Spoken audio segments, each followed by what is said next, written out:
ऐसी कौन सी आपदा आ गई थी हमारे गांव में जिसमें 40 बकरियां और एक भैंस का बछड़ा देना पड़े तांत्रिकों के दान में।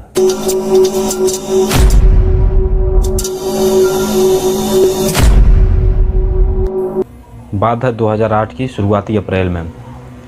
कुछ ऐसा हुआ हमारे गांव में, हर एक व्यक्ति के शरीर में एक फुंसी टाइप में निकलने लगा। बाद में वो पीला होते गया, पक पक के पीला होता गया।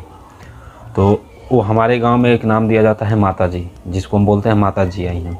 जब वो बीमारी का लक्षण लगता है किसी को, तो उसको हम जब तक पानी के अंदर दूध डाल के नहलाया जाता है, और उसको जितना दिन वो माता जी उसके शरीर पर रहती हैं, जब तक उसकी शरीर छोड़ के नहीं जाती हैं, तब तक नीम की पत्ती पे सुलाया जाता है।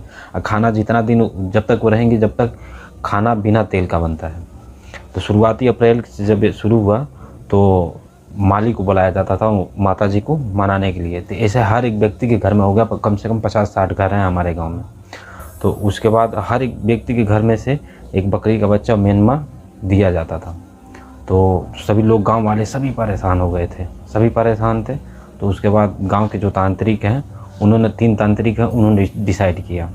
तो एक पूजनीय गाँव के हमारे हैं, पूजनीय जिसको हम बोलते हैं डी बाबा, जो गाँव के बीचों बीच में, जिनको हम पूजा के लिए मानते हैं, जिनकी पूजा हम सावन में, अधिकतर सावन में पूजा किया जाता है उनको, जैसे कि कीर्तन और भजन वगैरह सावन में किया जाता है।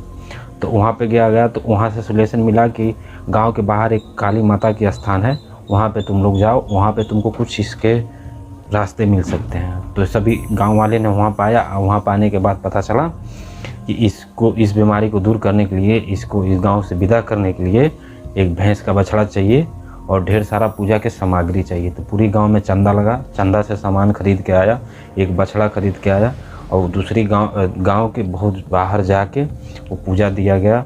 और वो बछड़े का कान काट के उसके शरीर पे वो कुछ चुंदरी उंदरी ला दी के, और उसको बहुत दूर शरीर में, मतलब आउटसाइड में छोड़ा गया।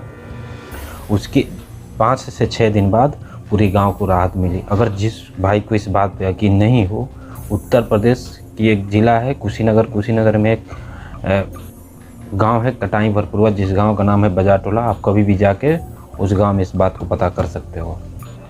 बहुत लोगों को लगेगा कि ये अंधविश्वास फैला रहा है, तो ऐसा कुछ नहीं है भाई। मैं अपने आंखों की देखा हुआ बात बता रहा हूँ, खुद की लाइव एक्सपीरियंस।